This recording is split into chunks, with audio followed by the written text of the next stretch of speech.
Hey guys, তো প্ৰথমে আপোনাক ওয়েলকাম কৰিছো জব এলাইডেস্ক ইউটিউব চেনেলত। তো মই আজি এই ভিডিঅ'ত আলোচনা কৰিম ইন্টিগ্ৰেটেড চাইল্ড ডেভেলপমেন্ট সাৰ্ভিসৰ পৰা অংগনবাদীৰ কাৰণে ৰিকুৱাৰমেন্ট আহিছে তাৰে গুৰিখিনি ইনফৰমেশন মই আপোনাক এই ভিডিঅ'ত প্ৰভাইড কৰিম। ভিডিঅ'টো চোৱাৰ পিছত যদি কোনো ধৰণৰ কোৱেশ্চন থাকে আপুনি এই ভিডিঅ' কমেন্ট সেকশনত কমেন্ট কৰি দিব পাৰে। লগতে এই ভিডিঅ'ৰ ডেসক্ৰিপচনত মই WhatsApp গ্ৰুপৰ লিংক এটা প্ৰভাইড কৰি দিম, তাতে জয়েন হৈ কিনে আপুনি মোক WhatsAppত ডাইৰেক্ট মেছেজ কৰিব পাৰিব। আহক দেৰি নকৰি আজি ভিডিঅ'টো আৰম্ভ কৰোঁ। এতিয়া চাওক ৰিকুৱাৰমেন্টটো আহিছে মাজুলীত, য'ত আপোনাৰ worker and helper কাৰণে আছে পোষ্ট খিনি। এতিয়া চাওক ভ্যাকেন্সি ডিটেইলছ খিনি চাই লওক, য'ত আপোনাৰ অংগনবাদী worker কাৰণে আছে 6 পোষ্ট and অংগনবাদী helper কাৰণে আছে 10 পোষ্ট। টোটাল আপোনাৰ 16 পোষ্ট আছে। এলিজিবিলিটি ক্ৰাইটেৰিয়া খিনি চাই লওক, য'ত আপোনাৰ এডুকেশনাল কোৱালিফিকেশন বিচাৰিছে। অংগনবাদী worker কাৰণে আপুনি কমপ্লিট কৰা হ'ব লাগিব হায়াৰ সেকেন্ডাৰী। যদি আপুনি কমপ্লিট কৰিছে তেতিয়াহ'লে এইটো পোষ্টৰ কাৰণে এলিজিবল হ'ব। লগতে চাওক যদি আপোনাৰ যেটো এৰিয়া হয়, যেটো এৰিয়াৰ পৰা আপুনি এপ্লাই কৰি আছে এইটো এৰিয়া যদি ক্লাস 12 পাস ক্যান্ডিডেট না থাকে তেতিয়াহলে আপনি ক্লাস 10 যদি পাস করেছে তথাপি আপনি অংগনবাদী ওয়াৰ্কাৰৰ কাৰণে আপনি এলিজিবল হ'ব। নেক্সট যেটো পোষ্ট আছে আপোনাৰ অংগনবাদী হেল্পাৰৰ কাৰণে, তাতে আপোনাৰ ক্যান্ডিডেট কিনে পাস কৰা হ'ব লাগিব ক্লাস 10। যদি আপোনাৰ যেটো এৰিয়া হয় তাতে আপোনাৰ কোনো ধৰণৰ ক্লাস 10 কৰা মানে 10 পাস কৰা ক্যান্ডিডেট না থাকে তেতিয়াহলে আপনি যদি ক্লাস 9 টু পাস কৰিছে তথাপি আপনি এইটো পোষ্টৰ কাৰণে কনসিডাৰ কৰা হ'ব। এজ লিমিটটো চাই লওক, ডট ক্যান্ডিডেটৰ মিনিমাম এজ বিচাৰিছে 18 ইয়াৰ্স আৰু ম্যাক্সিমাম এজ আপোনাৰ 44 ইয়াৰ্স লৈ কিনে আপুনি এইটো পোষ্টত এপ্লাই কৰিব পাৰিব। লগতে চাওক এজটো আপুনি ক্যালকুলেশন কৰিব লাগিব 1 জানুৱাৰী 2025 ফৰ ডেট হিচাপত। ৰেসিডেন্সিয়েল ৰিকুৱাৰমেন্ট, এতিয়া চাওক আপুনি যেটো এৰিয়াৰ পৰা এপ্লাই কৰিব, যেটো এৰিয়াত আপোনাৰ অংগনবাদীৰ কাৰণে ৰিকুৱাৰমেন্ট চলি আছে আপুনি হেতু এৰিয়াৰ হলেহে আপুনি এইটো পোষ্টৰ কাৰণে এলিজিবল হ'ব বা এইটো পোষ্টৰ কাৰণে এপ্লাই কৰিব পাৰিব। কিন্তু বেলেগ এটা এৰিয়াৰ পৰা আপুনি এইটো এৰিয়াৰ আপুনি এপ্লাই কৰিব নোৱাৰিব। তো তাৰে আপুনি ৰেসিডেন্সিয়েল হ'ব লাগিব।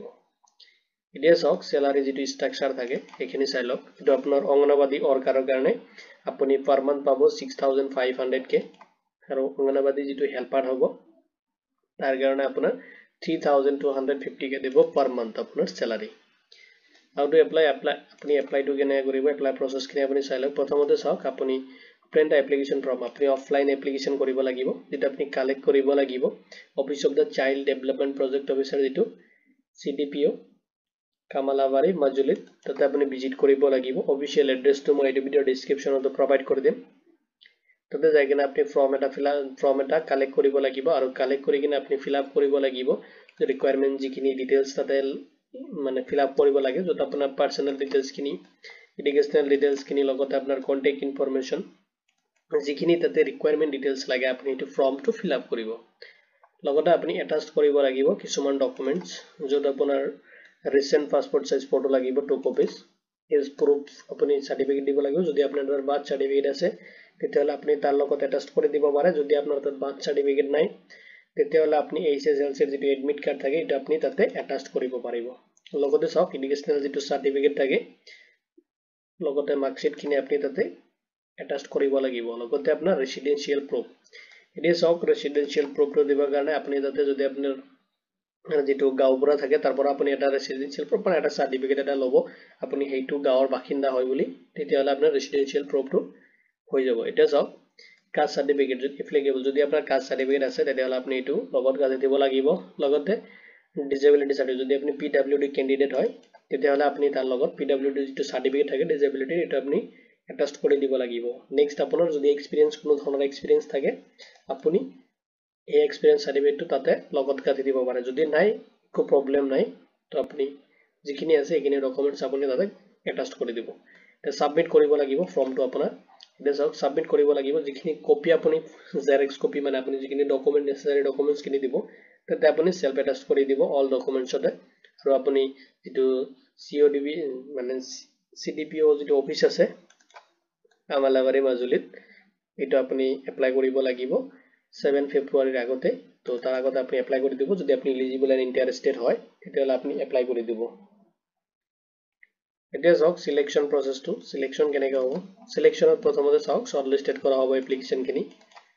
নেক্সট আপোনাৰ ইন্টাৰভিউ হ'ব, ইন্টাৰভিউ ডেটটো এইটো আপোনাৰ যেটো অফিস হয় অফিশিয়াল নোটিফিকেশনত অফিস যেটো অফিস হয় তাতে শৰ্টলিস্টেড হোৱাৰ পিছত আপোনালোক ইনফৰ্ম কৰা হ'ব বা ইন্টাৰভিউৰ কাৰণে মাতা হ'ব। আপুনি তাতে খবৰ লৈ থাকিব লাগিব কেতিয়া শৰ্টলিস্টেড কৰা হয় বা কেতিয়া ইন্টাৰভিউৰ কাৰণে মাতে। আৰু ফাইনাল যেটো সিলেকশন হয় এটা আপোনাৰ বেসড অন মেৰিট এন্ড ইন্টাৰভিউৰ পাৰফৰমেন্সৰ ওপৰত বেস কৰিব যদি আপোনাৰ তেনেকুৱা ক্যান্ডিডেট নাই তেতিয়া হলে অনলি আপোনাৰ মেৰিট বেসিস আপোনাৰ সিলেকশন হ'ব আৰু যদি ক্যান্ডিডেট বেছি হয় তেতিয়া হলে আপোনাৰ ইন্টাৰভিউৰ ওপৰত বেস কৰি কিনে সিলেকশন হ'ব এতিয়া চাওক ইম্পৰ্টেন্ট পইণ্ট খিনি তো এপ্লাই কৰিব লাগিব বিফৰ ফেব্ৰুৱাৰী 7 মানে 7 তাৰিখৰ আগতে আপুনি এপ্লাই কৰিব লাগিব তাতে আৰু যিখিনি আপুনি ডকুমেন্ট দিব ইনশিওৰ আপুনি তাতে সেলফ অ্যাটাচড কৰি দিব মানে সিগনেচাৰ এটা কৰি দিব ডকুমেন্টছ খিনিত আৰু বাকি আপডেট খিনি আপুনি ল'ব পাৰিব যেটো অফিশিয়াল অফিস আছে মাজুলীত তাতে আপুনি ভিজিট কৰিব যেটো আপোনাৰ সিডিবি অফিস আছে কামালাবাৰীত মাজুলীত তাতে আপুনি ভিজিট কৰিব ওলিখিনি ইনফৰমেশন তাতে আপুনি পাই যাব তো ভিডিওটো চোৱাৰ বাবে ধন্যবাদ দি কিনে আজিৰ ভিডিও ইমানতে সামৰিছো